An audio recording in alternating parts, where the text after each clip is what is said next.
Венко Филипче не гледа нешто што сите го гледаат. Не слушнал дека Бугарија го негира македонскиот идентитет. Правдајќи ги потезите на неговите предходници, Заев и Ковачевски, вели дека единствениот спас за Македонија биле уставните измени и почеток на преговори за членство во Европската Унија. Според него, со внесувањето на бугарите во уставот, буквално ништо не било загрозено. Тоа било само лага на власта, зашто не сакале вистински реформи и државата да оди напред кон Европа. Ние никаде од Бугарија не сме слушнале дека го негира нашиот идентитет.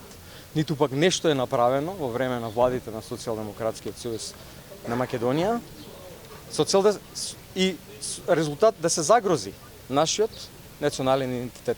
Ние имаме една работа и се знае кој е патот напред и што треба да се направи со цел вистински да започнат реформите и со цел вистински да практично проложи патот на евроинтеграција. А тоа се уставните измени.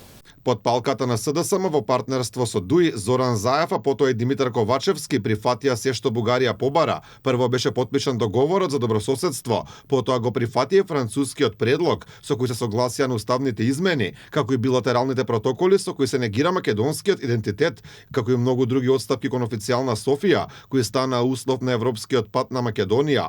Филипче сега вели дека требало да се прифати резолуцијата која предлага неговата партија, а која предвидува уставни измени да се направат веднаш. Можеби треба да се постапи така како што предложивме пред неколку месеци, а тоа е да подпишеме заедничката резолуција за заедничките национални црвени линии.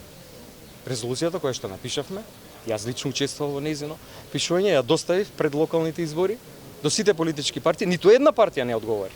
Ама ниту една.